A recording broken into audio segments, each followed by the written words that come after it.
Na semana passada, nós iniciamos uma série de mensagens que nós estamos chamando de Os Evangelhos, onde nós estamos tratando dos evangelhos, dos 4 evangelhos, de forma harmonizada e de forma cronológica. Ou seja, nós estamos tratando os 4 evangelhos como se fossem um só, e, à medida do possível, tratando os temas que são tratados, apresentados nos evangelhos, de forma cronológica. É claro que uma cronologia perfeita não existe, mas dentro de tudo aquilo que já foi estudado, a gente está tentando chegar o mais perto possível daquilo que é a cronologia dos evangelhos. Na semana passada, o nosso tema foi esse: Jesus é eterno. Nós trabalhamos João, capítulo 1, os 5 primeiros versículos, onde João faz uma apresentação da eternidade de Jesus, faz uma apresentação do fato de Jesus ser Deus, faz uma apresentação da Trindade como a manifestação plena do Senhor. E hoje nós vamos seguir nesse caminho, nessa trilha que são os evangelhos, na sequência do texto, lendo o primeiro texto que Lucas vai nos apresentar sobre Zacarias e sobre Isabel, sobre o anúncio do nascimento de João Batista. Mas antes de nós chegarmos lá, eu queria ler com você os primeiros versículos de Lucas, os 4 primeiros versículos, que são a introdução que Lucas faz do seu evangelho.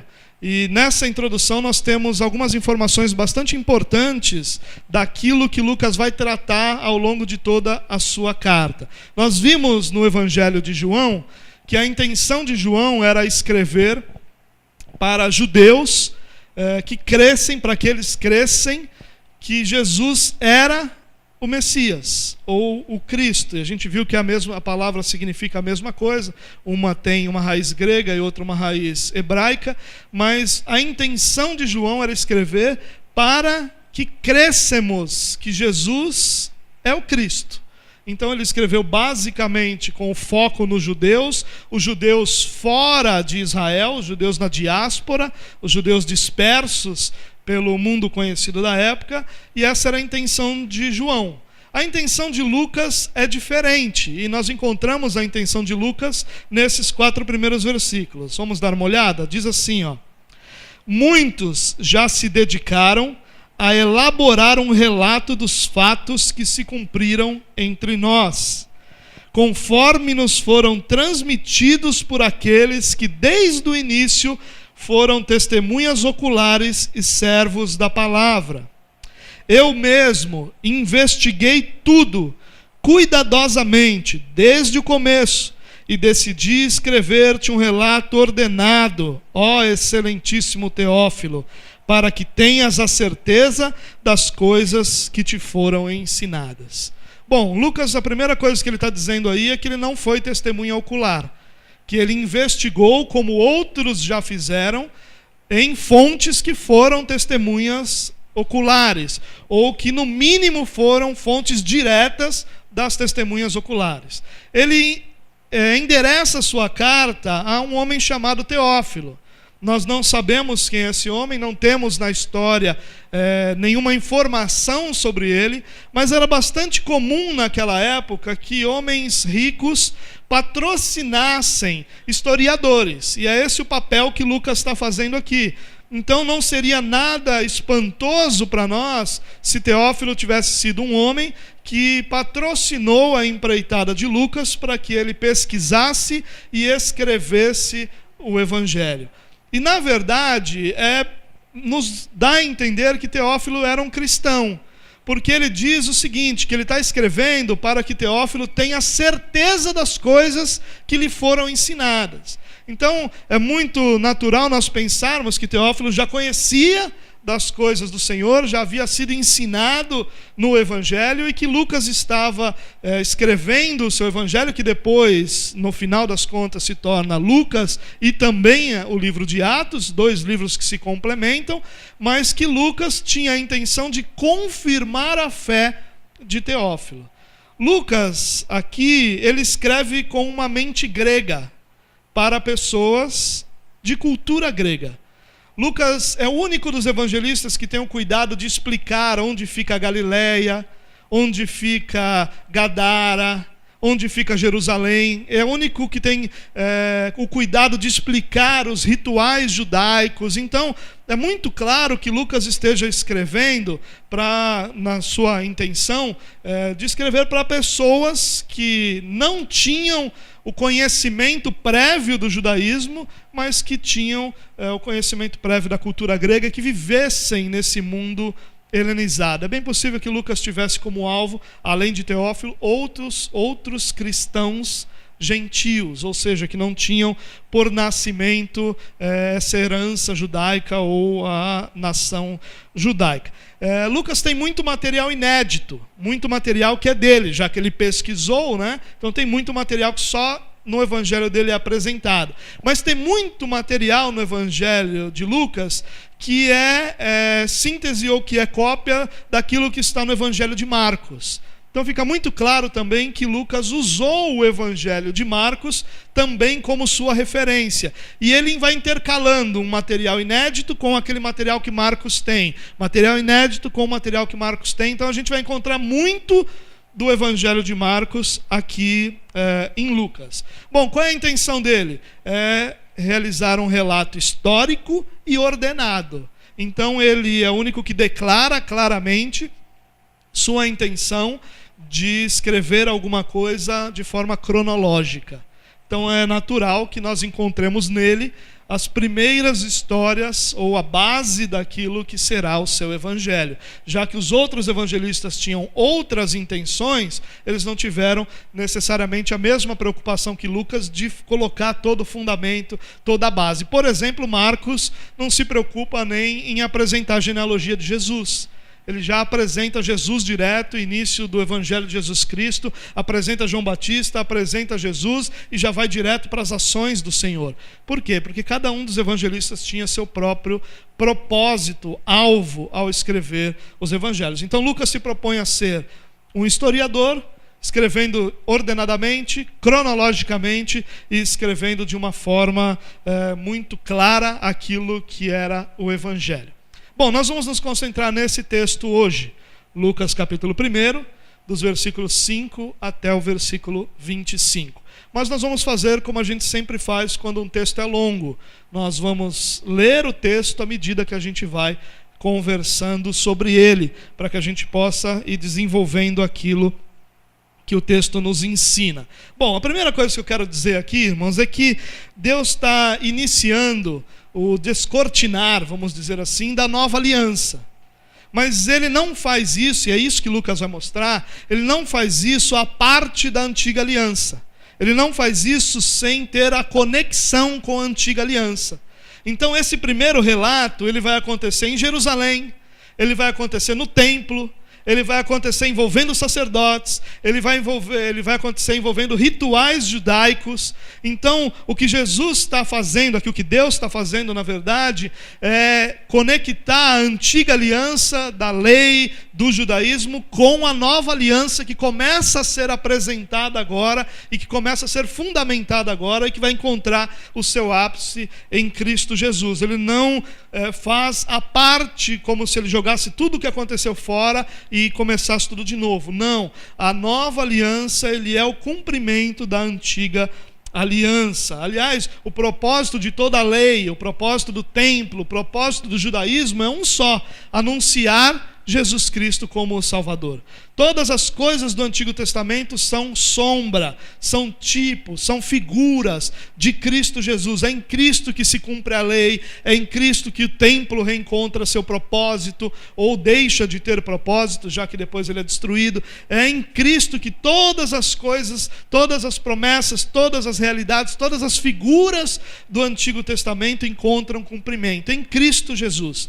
E Lucas começa falando de antecedentes, ele não começa direto com o nascimento de Jesus, ele não começa direto falando do ministério de Jesus, mas ele vai lá atrás, no nascimento de João Batista, nos pais de João Batista, porque Lucas está interessado em fazer essa conexão da antiga aliança com a nova aliança, já que a intenção de Lucas não é haver uma ruptura mas Cristo como o cumprimento de todas essas coisas. O povo que estava experimentando o silêncio de Deus há cerca de 400 anos, agora ouve novamente a voz de Deus. Agora está diante da chegada do anúncio da chegada do próprio Messias, que vai ser precedido por João Batista.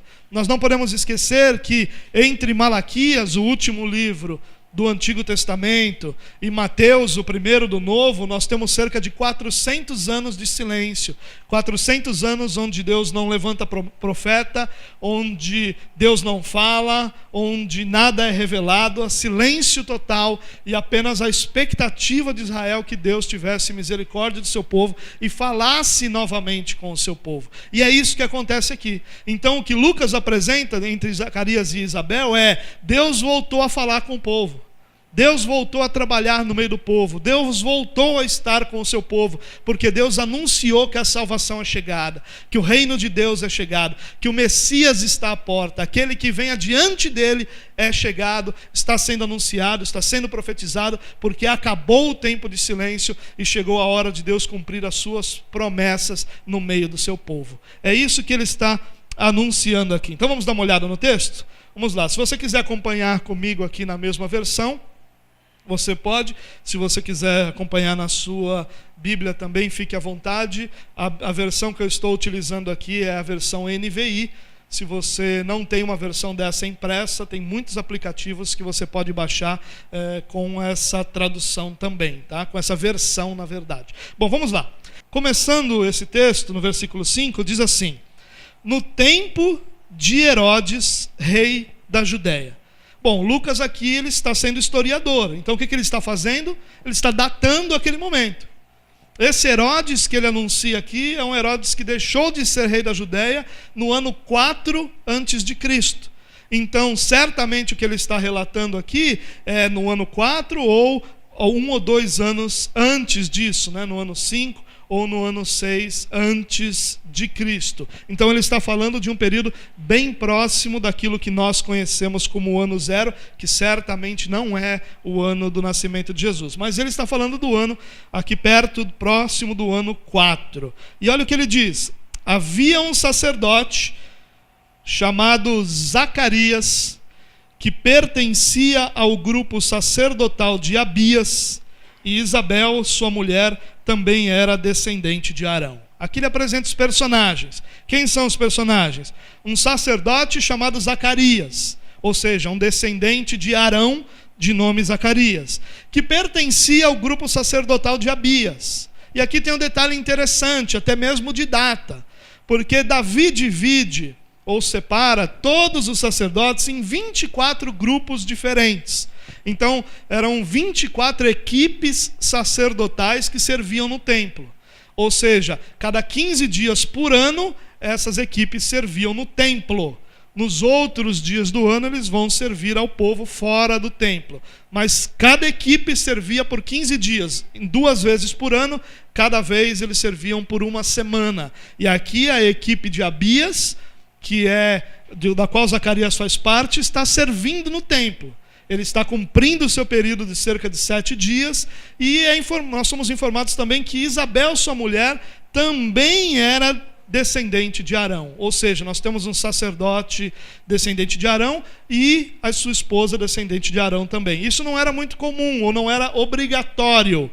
O descendente de Arão podia casar com uma israelita, não obrigatoriamente uma descendente de Arão também. E aqui nós temos um caso de 2 descendentes de Arão casados, o que vai lá na frente nos mostrar que Deus vai tratar João Batista como o sumo sacerdote de Israel. Mas isso a gente vai ver num momento futuro. Bom, vamos lá. Versículo 6.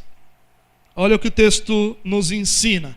Ambos eram justos aos olhos de Deus, obedecendo de modo irrepreensível a todos os mandamentos e preceitos do Senhor. Bom, aqui tem um detalhe.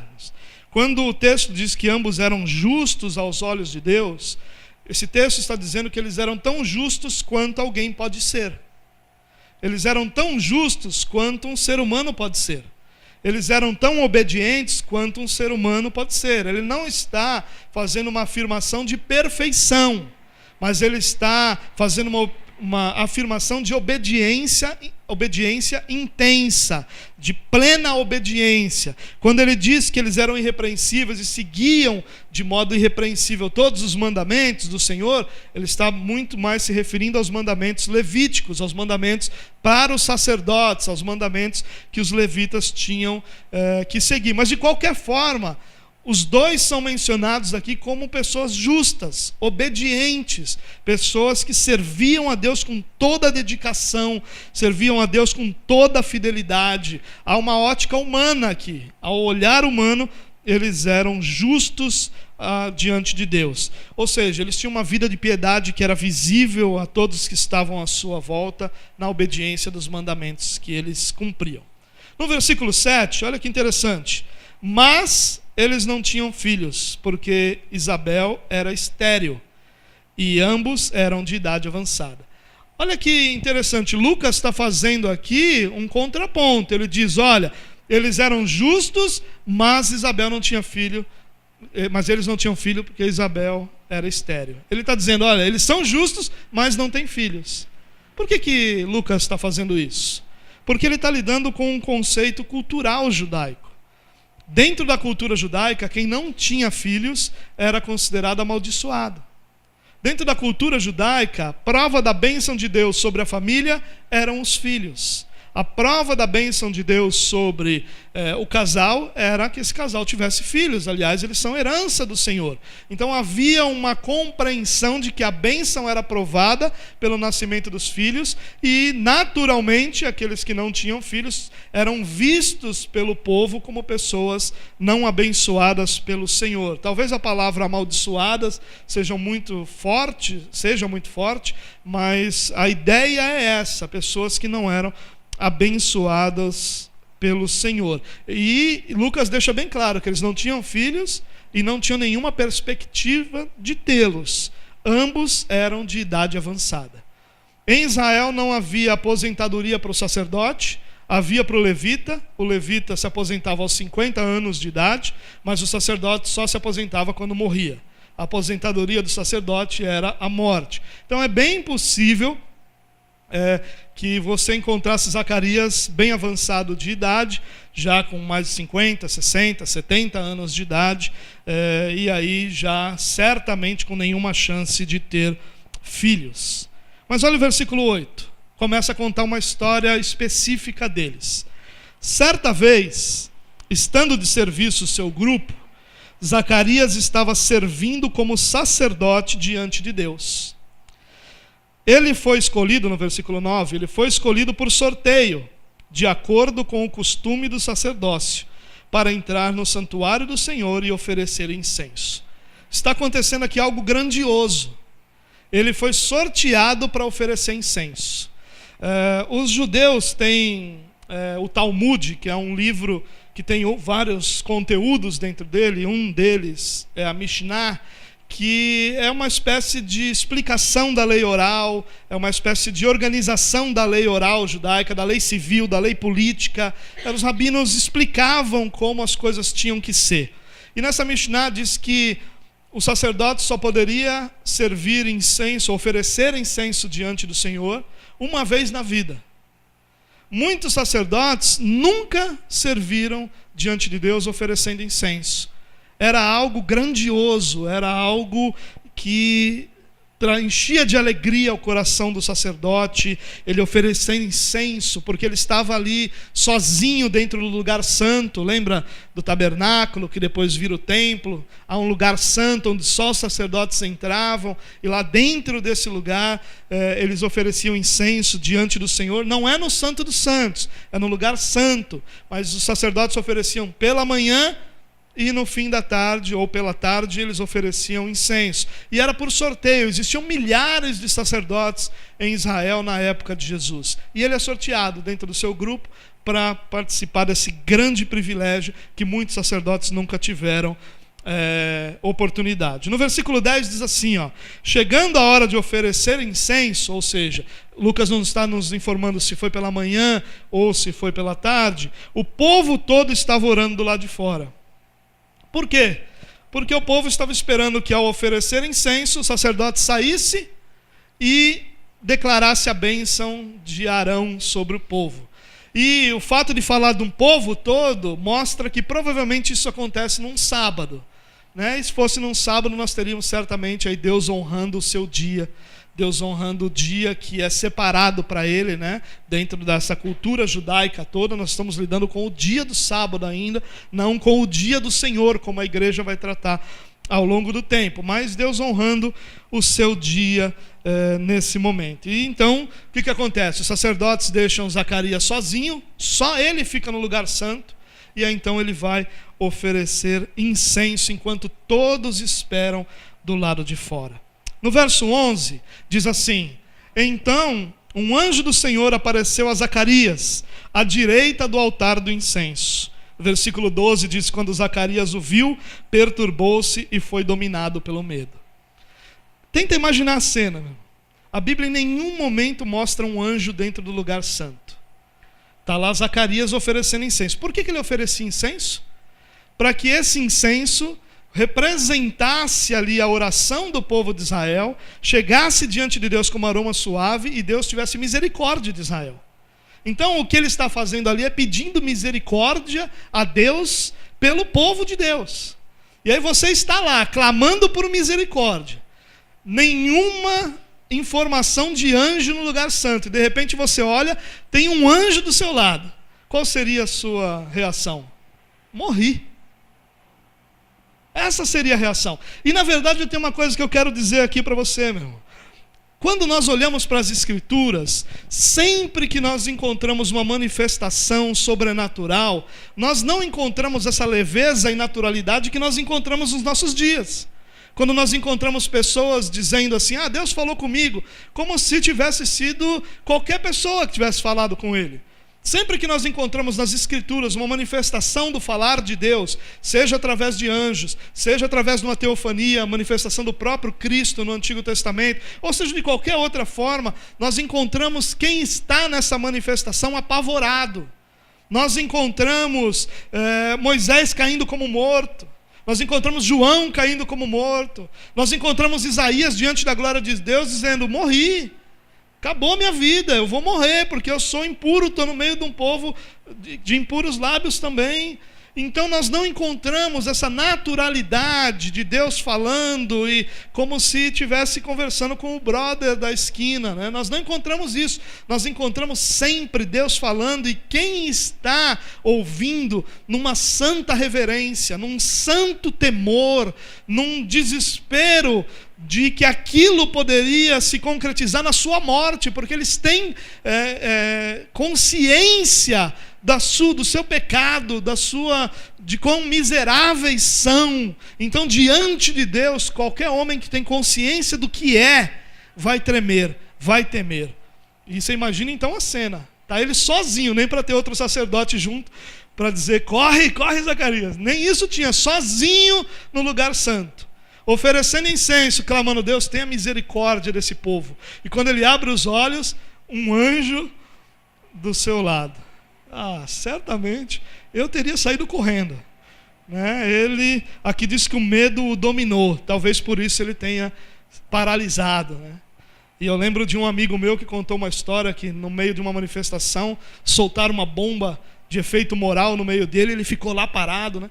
E quando ele voltou para o grupo dele, todo mundo o exaltou, jogaram ele para cima: esse é nosso herói. E aí ele contou para mim: Marioto, você não sabe, eu não consegui mexer as pernas de tão apavorado que eu estava. E todo mundo achando que eu estava sendo corajoso. Zacarias está sendo assim aqui, corajoso, ele ficou lá, mas mal sabemos nós que ele não conseguia se mexer de pavor e de medo. Mas olha que interessante no versículo 13: mas o anjo lhe disse: não tenha medo, Zacarias. Ou seja, a primeira coisa que o anjo faz é acalmá-lo, é dizer: calma, não é bem assim, não fique com medo, não vim aqui para destruir nada. Sua oração foi ouvida. Isabel, sua mulher, lhe dará um filho, e você lhe dará o nome de João. Esse não é um texto fácil, irmãos, porque o que significa esse sua oração foi ouvida? É complicado da gente entender. A primeira coisa que a gente pensa ele estava orando pedindo um filho. Mas é bem provável que não fosse isso. Ele já tinha orado em outros momentos, mas dificilmente seria isso aqui, porque ele está na função de sacerdote, oferecendo incenso diante de Deus pelo povo. A oração do sacerdote era: Senhor, que o Messias seja enviado, que o Messias chegue ao nosso meio, que o Senhor manifeste entre nós o Messias prometido de Israel. Traz salvação ao seu povo, traz restauração ao seu povo, livra o seu povo da mão dos opressores, que eram, no caso aqui, os romanos. Essa era a oração que possivelmente Zacarias estava fazendo. E o tempo que ele está dizendo aqui, a sua oração foi ouvida, mostra que o anjo está dizendo: a oração que você estava fazendo agora foi ouvida. Ou seja, a grande possibilidade aqui é que o anjo estava dizendo o seguinte para Zacarias: Zacarias, o clamor que você está fazendo pelo povo de Israel foi ouvido. Chegou o tempo do Messias ser manifestado. E para isso, Isabel, sua esposa, vai ter um filho. E aí ele fala sobre o restante do que esse filho seria. E você vai dar para esse filho, antes disso ele diz, você vai dar o nome de João. Ele vai ter um nome. Olha que interessante. Zacarias está apavorado. E aí Gabriel começa a falar: não tenha medo. Aí Zacarias dá uma relaxada. Mas o que Gabriel fala depois, o que o anjo fala depois, é tão apavorante quanto. A notícia que ele dá é tão estarrecedora quanto a própria presença do anjo. Olha o que ele está dizendo: a oração que ele estava fazendo naquele momento foi ouvida. Deus enviará o Messias. E tem mais, Zacarias: você vai ser pai.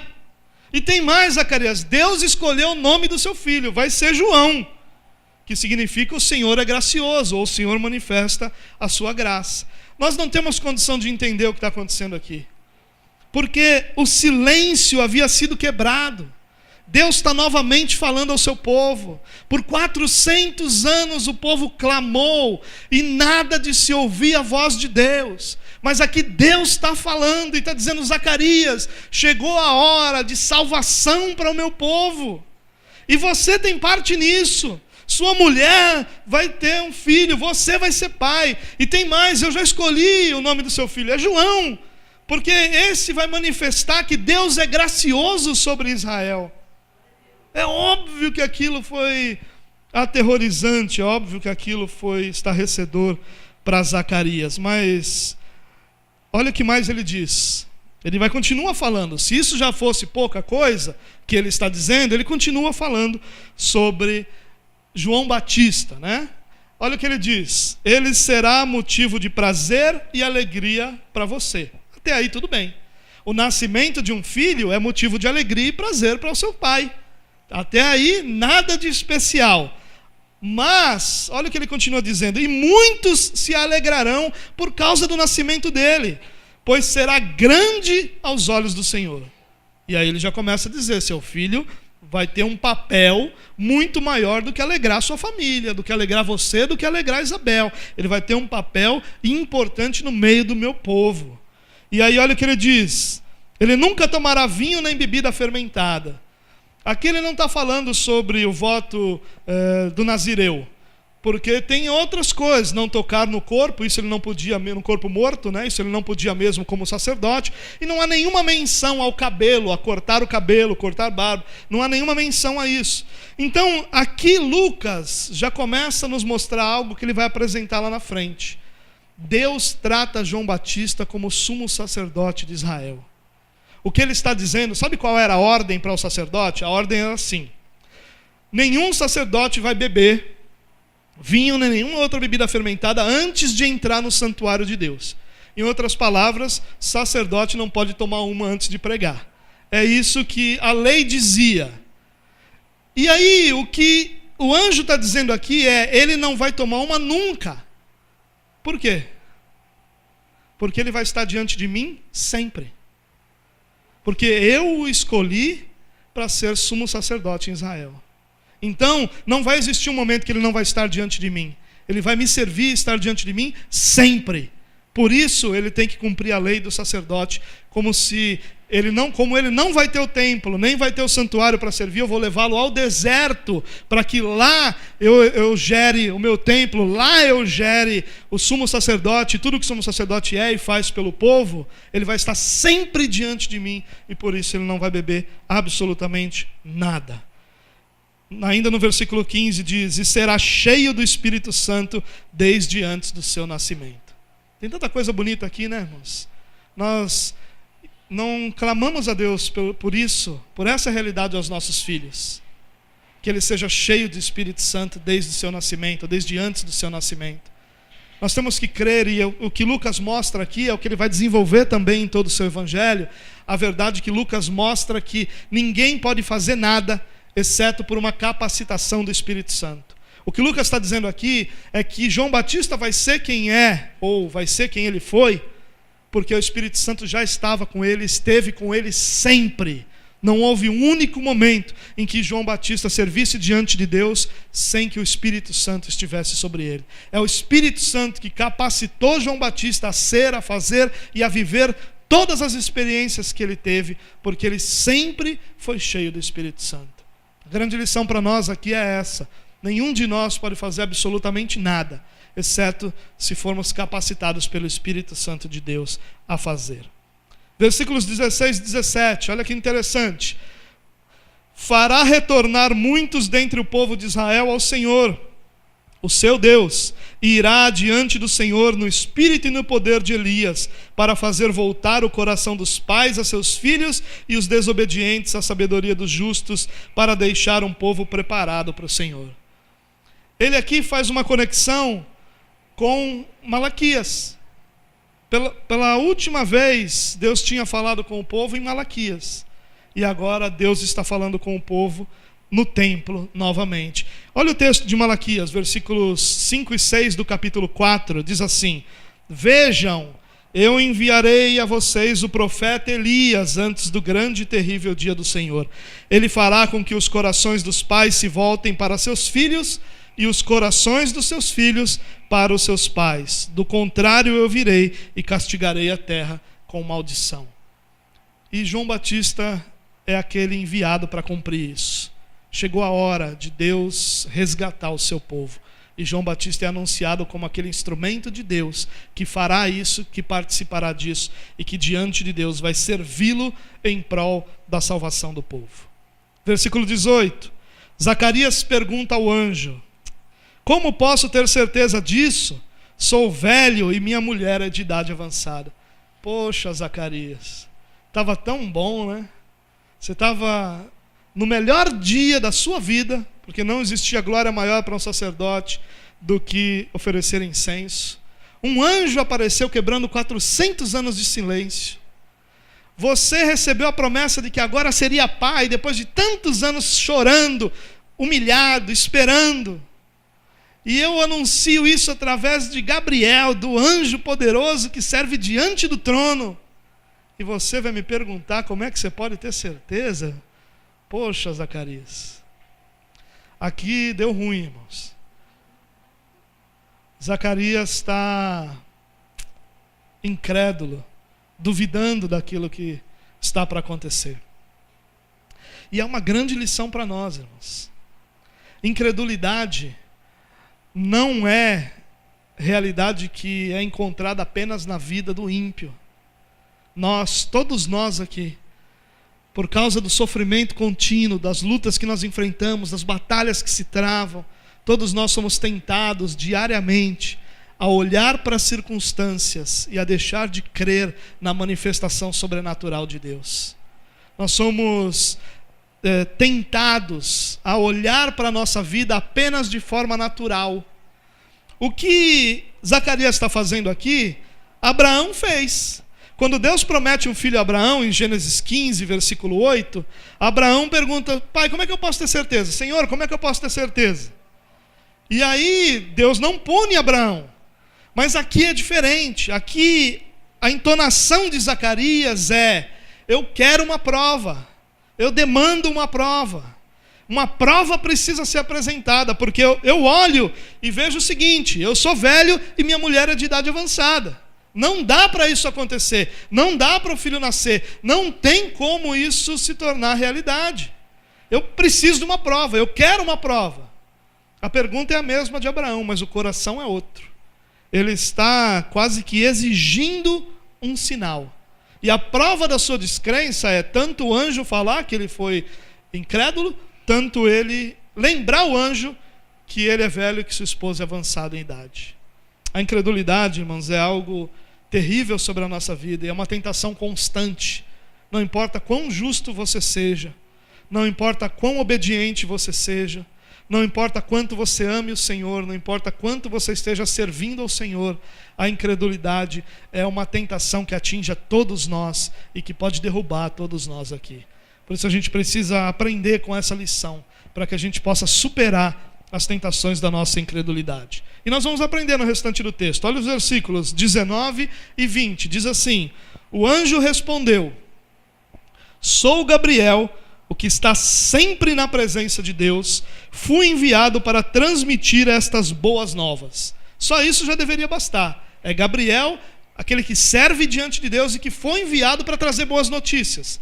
Na verdade, inclusive, essas palavras que o anjo fala, boas notícias, são as palavras que nós falamos hoje, que nós usamos hoje como evangelho. Né? São as boas notícias, as boas novas de salvação. Isso que o anjo veio anunciar. Aí, como que se o anjo dissesse assim: mas já que você quer um sinal lhe foi concedido. Você ficará mudo. Não poderá falar até o dia em que isso acontecer. Porque não acreditou em minhas palavras, que se cumprirão no tempo oportuno. Quer um sinal? Aí está o sinal. Você vai ficar mudo. Ninguém vai ouvir sua voz. Não faça essa oração, irmãos, em nome de Jesus. Ninguém vai ouvir sua voz até que tudo isso se cumpra.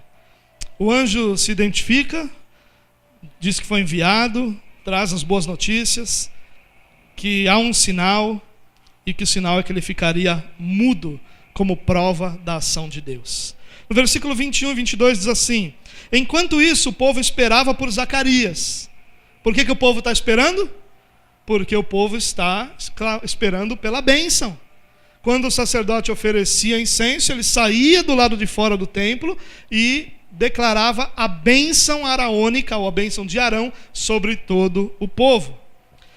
Estranhando sua demora no santuário, demorou demais. Isso era, nem o sacerdote queria ficar muito lá, porque era sempre perigoso. É sempre perigoso estar só você e Deus, com o perigo de Deus exercer justiça, e o sacerdote certamente não ia querer perder muito tempo lá dentro, né? Fazia o que tinha que ser feito com qualidade, com zelo, com reverência, mas não havia tempo a se perder lá dentro. Quando ele sai, ele não consegue falar nada. O povo então percebeu que ele tem uma visão. Só pode ter acontecido isso. Zacarias fazia sinais para eles, mas permanecia mudo. Então o povo estava esperando pela bênção. Zacarias não podia falar, só fez sinais. Não sei que sinais foram esses. Provavelmente sinais dizendo para o povo: hoje não tem a bênção não, hoje eu estou mudo, vão para casa, voltem no próximo horário, que quem sabe Deus tenha misericórdia e nos abençoe. Mas há um detalhe muito lindo aqui, irmãos. O detalhe é, quando a voz do que clama no deserto é anunciada, a voz do Antigo Testamento se cala. Quando aquele que é João Batista, o que anuncia a salvação, o que traz a salvação é anunciado, quando a voz de Deus se levanta para anunciar o Messias, toda a voz do Antigo Testamento se cala. Não tem mais espaço para a voz do Antigo Testamento, porque agora o próprio Deus está falando com o povo. Versículos 23, 24 e 25, para encerrar esse trecho, diz assim: quando se completou o seu período de serviço, ou seja, mesmo mudo, ele continuou servindo em outras funções, obviamente, até porque ele não serviria duas vezes na sua vida oferecendo incenso, mas haviam outras funções sacerdotais. Ele continua servindo até que sua semana se complete e ele volta para casa. Mas depois disso, Isabel, sua mulher, engravidou e durante 5 meses não saiu de casa. E ela dizia: isto é obra do Senhor. Agora ele olhou para mim com favor, para desfazer a minha humilhação perante o povo. Zacarias, como eu disse, fica até o final do seu tempo, mas a informação interessante aqui é que ela fica 5 meses em casa. Por que ela ficou 5 meses em casa? Será que talvez até a barriga ficar mais visível e todos poderem ver aquilo? Porque ela não saiu contando para todo mundo, a gente não sabe disso. Mas tem um detalhe aqui, irmãos, que vai ser bastante importante na nossa aplicação desse texto. Quando ela sabe da sua gravidez, o que ela fala é sobre a humilhação que ela estava sofrendo. O que nós percebemos é que havia uma grande dor no coração de Isabel por não ter filho. Uma dor que talvez fosse muito maior, não pelo fato de não ter filho, mas pelo fato de como ela era humilhada por não ter filhos. Pelo fato de que ela, quantas e quantas vezes foi questionada da sua fidelidade, da sua obediência, do seu amor pelo Senhor, porque não era visível a bênção de Deus sobre ela. E ela, a primeira coisa que ela diz é isso: o Senhor acabou com a minha humilhação. Aquilo era muito pesado sobre Isabel.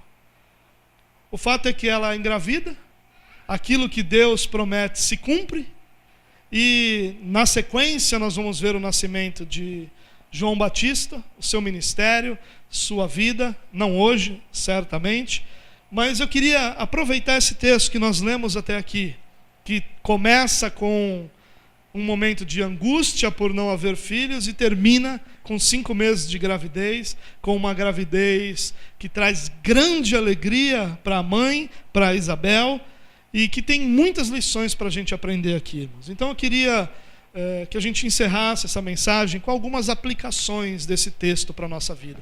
O que a gente pode aprender desse texto que é útil para a nossa vida cristã? O que nós podemos aprender desse texto que é importante para a nossa vida com Deus? A primeira coisa que eu queria usar como aplicação é: leve a sério sua vida de obediência a Deus, de forma que você possa ser instrumento dele. Zacarias e Isabel não foram escolhidos porque mereciam. A palavra de Deus diz que Deus derramou graça sobre eles. Inclusive João fala sobre a graça de Deus. Não foi merecimento. Mas Deus precisava de um casal moldado, maduro, que pudesse criar João Batista como o profeta que ele foi predestinado a ser. E nós não levamos isso em conta, irmãos. Nós ouvimos muitas vezes que Deus não chama os capacitados, mas que capacita os escolhidos, não é? Deus não escolhe os capacitados, mas capacita os escolhidos. Isso não é necessariamente verdade. Claro que o Espírito Santo sempre vai capacitar cada um de nós para fazer aquilo que são os seus propósitos, a viver de forma que cumpra os seus propósitos. É claro que isso é verdade.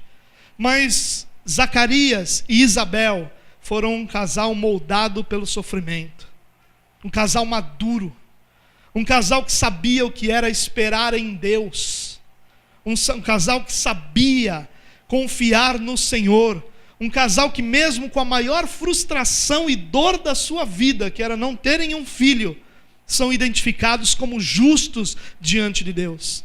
Eles não dependeram das circunstâncias para amar e servir a Deus. Eles amavam e serviam a Deus por quem Deus era. E Deus, quando vai então escolher um casal para que fosse seu instrumento para a criação de João Batista, eles estavam prontos, eles estavam preparados, eles eram um casal ideal. Deus não precisava amadurecer um casal, Deus não precisava gerar confiança no casal. Ele teve seu momento de incredulidade, é claro que ele teve, e a grande lição é que todos nós temos também. Mas eles estavam prontos para criar João Batista.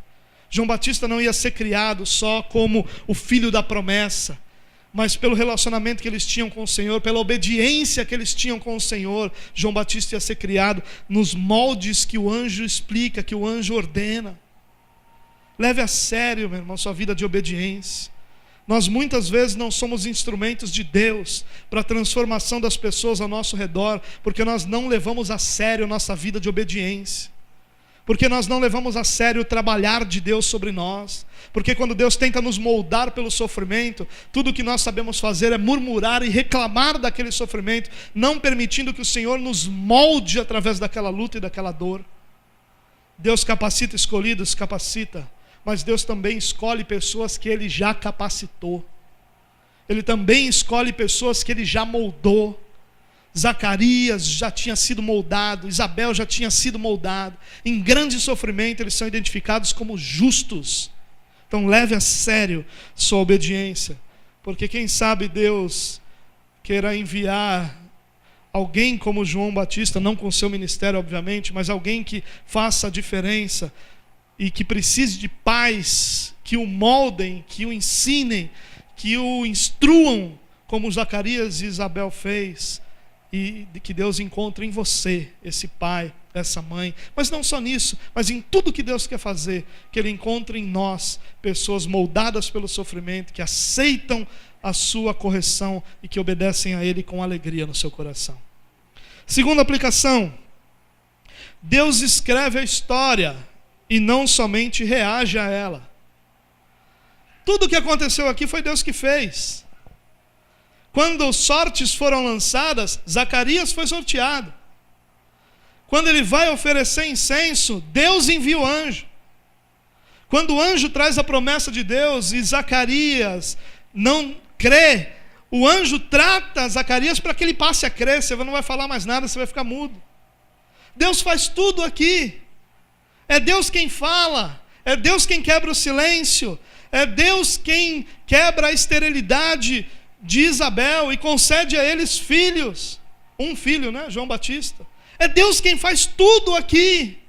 Nada do que aconteceu aqui foi coincidência. Nada do que aconteceu foi uma reação. Olha o que está acontecendo, o mundo está se perdendo, eu vou reagir a isso. Não foi essa a postura de Deus. Deus manteve o controle da história em cada minuto dela. Deus não reage, Deus escreve a história. Isso é uma grande lição aqui para nós, irmãos, porque nós muitas vezes estamos imaginando apenas um Deus que reage, um Deus que quando as coisas acontecem, Ele vai lá e faz alguma coisa para não se perder tudo aquilo que Ele propôs. Isso está completamente errado. Deus escreveu cada passo dessa história, cada um desses passos, Deus escreveu.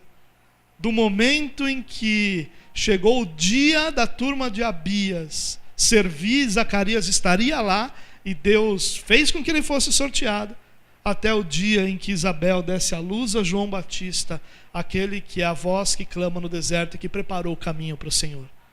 Nada aconteceu por acaso. Deus escreveu cada momento dessa história, porque é isso que Ele faz. E isso deveria acalmar seu coração. Porque Deus está escrevendo a sua história também, Ele não está reagindo à sua história. Agora aconteceu isso comigo. Pronto, Deus vai reagir. Não, Ele está escrevendo. E escrevendo a nossa história, nós podemos ter paz com Deus, de que tudo aquilo que Ele propôs vai se cumprir na nossa vida. Terceira aplicação: não importa quais sejam as limitações que nós temos, Deus é poderoso para superar todas elas. Zacarias tinha ele tinha uma mulher estéril. Depois ele mostrou outra, a sua incredulidade diante da manifestação de Deus. E todas elas foram superadas pelo Senhor. Quando a história começa, ela começa sendo anunciada como Deus vai gerar João Batista. E no meio do caminho, o que ele encontra no homem é uma série de limitações. E Deus vai prevalecer sobre todas elas. Nenhuma das nossas limitações será suficiente para impedir que Deus cumpra os seus propósitos na nossa vida. Deus fará aquilo que Ele planejou fazer na vida de cada um de nós, no meio do seu povo, no meio da sua igreja. Quarta aplicação: cuidado para que a tradição e a religião não lhe ensinem algo sobre Deus que não é verdadeiro. Escute o que eu vou te dizer, meu. Deus em nenhum momento falou que Isabel era estéril porque Deus a tinha amaldiçoado. Em nenhum momento Deus falou que Zacarias e Isabel não terem um filho era sinônimo de maldição da parte dele. Quem dizia isso era a religião. Quem dizia isso era a tradição. E muitas vezes nós temos carregado pesos nas nossas costas que não são fruto da palavra de Deus, são fruto da tradição religiosa, são fruto da religião que está ao nosso redor. Ao invés de carregarmos sobre nós o fardo da palavra de Deus, nós carregamos o fardo da religiosidade. As últimas palavras de Isabel no texto que nós lemos são tristes, são angustiantes.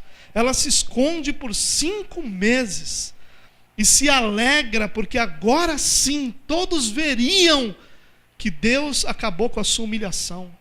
Mas Deus nunca a humilhou. Deus nunca a envergonhou. Quem fez isso foi a religião. Quem fez isso foi a tradição. Cuidado, meu irmão, para que você não esteja carregando sobre você fardos que não provém do Senhor, mas provém da religião e da tradição. Muitos de nós nos sentimos da forma como nós nos sentimos, e isso não tem absolutamente nada a ver com a palavra. Isso tem tudo a ver com a tradição religiosa ao nosso redor, que nos rotula, que tenta fazer de nós os instrumentos da Torre de Babel. Você lembra que na Torre de Babel não são usadas pedras, são usados tijolos? Qual é a principal característica do tijolo? Eles são todos iguais. E é isso que a religião tenta fazer conosco. A religião nos quer iguais. Então nós temos que nos vestir da mesma forma, falar da mesma forma, até um dialeto evangélico que nós precisamos aprender, né? Paz do Senhor, só vitória, varão, varoa, coisas desse tipo a gente precisa aprender, que senão a gente está por fora desse negócio. E então a religião tenta nos moldar para que a gente seja igual, para que a gente pense igual, para que a gente creia igual, para que a gente fale igual, para que a gente se vista igual, para que a gente adore igual. E nós nos tornamos aí sim uma série de robozinhos. Começou a música, acabou a música, próxima música. Ou essa música é de adoração, então essa é mais agitada. Tem que fazer assim, porque senão você não é de Deus. Isso é religião, irmãos. O momento de adoração é o momento que você deve expressar teu coração. Tem dias que você vai vir para cá com um salmo de louvor nos lábios e você vai querer pular na hora do louvor. E vai ter dias que você vai trazer lamento no teu lábio, e você vai querer chorar, você vai querer sentar, você vai querer clamar ao Senhor por misericórdia. Nós não somos iguais, nós não vivemos da mesma forma, nós não somos tijolos, nós somos pedras vivas que Deus encaixa para construir a sua igreja. Cuidado para não carregar sobre você o fardo da tradição e da religião, porque isso só gera angústia e dor, nunca vai gerar algo positivo em você. Próxima aplicação: calados, solitários e humilhados, eles aprenderam a esperar no Senhor e crer que Deus era a sua herança. Calados, solitários e humilhados. Eles enfrentaram essa dor deles sozinhos, porque todo mundo ao seu redor rotularia cada um deles como amaldiçoados. E essa é uma grande lição para nós, irmãos. Nas nossas angústias, dores e batalhas, Deus está nos ensinando a crer que Ele é nossa herança. Está nos ensinando a crer, a esperar nele. Foi só com ano após ano que o filho não vinha, que eles puderam aprender a esperar no Senhor, a crer no Senhor. Eles não tinham mais esperança de um filho.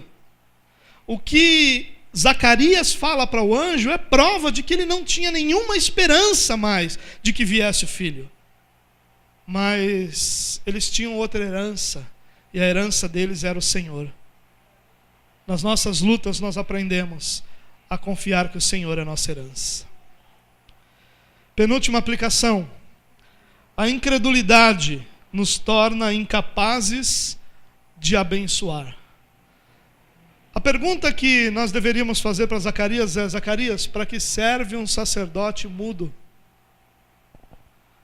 O povo estava esperando Zacarias para que Zacarias declarasse a bênção de Arão sobre eles.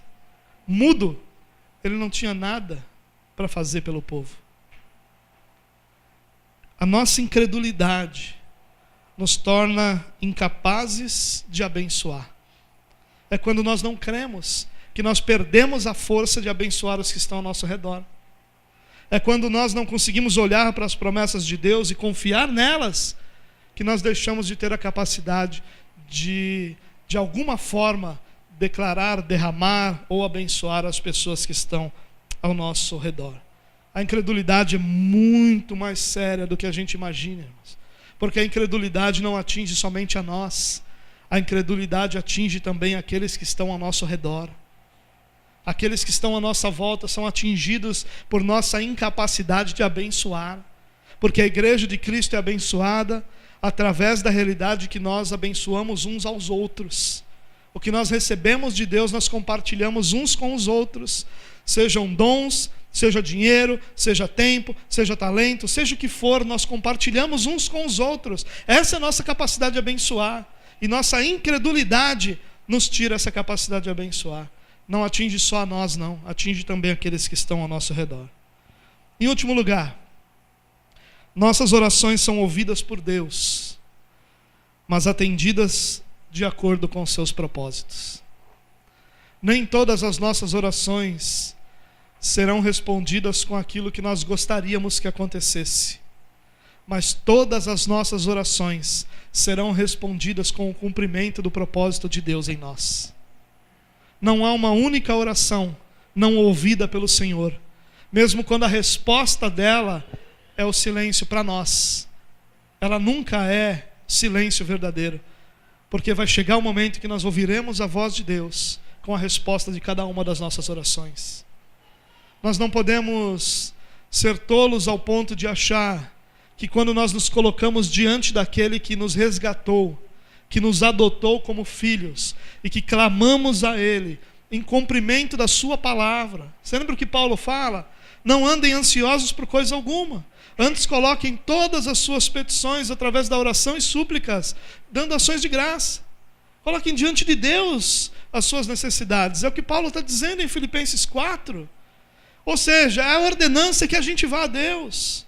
Não sejamos tolos em achar que ao orar diante de um Deus que nos resgatou, que nos adotou e que nos ordenou a buscá-lo em nossas necessidades, que Ele deixaria uma das nossas orações sem resposta. Talvez o que nós não percebamos é que aquele não é o momento de Deus para a resposta das nossas orações. Talvez o que nós não percebamos é que João Batista precisava nascer agora, não 10 anos atrás, não 5 anos atrás, não quando eles eram novos, mas agora, para que ficasse claro a todo Israel que Deus estava fazendo aquilo, porque chegou a hora de resgatar o povo. As nossas orações são respondidas de acordo com o cumprimento dos propósitos de Deus em nós. Algumas delas nós não ouvimos, não vemos resposta, não percebemos resposta e imaginamos tolamente que Deus não nos ouviu.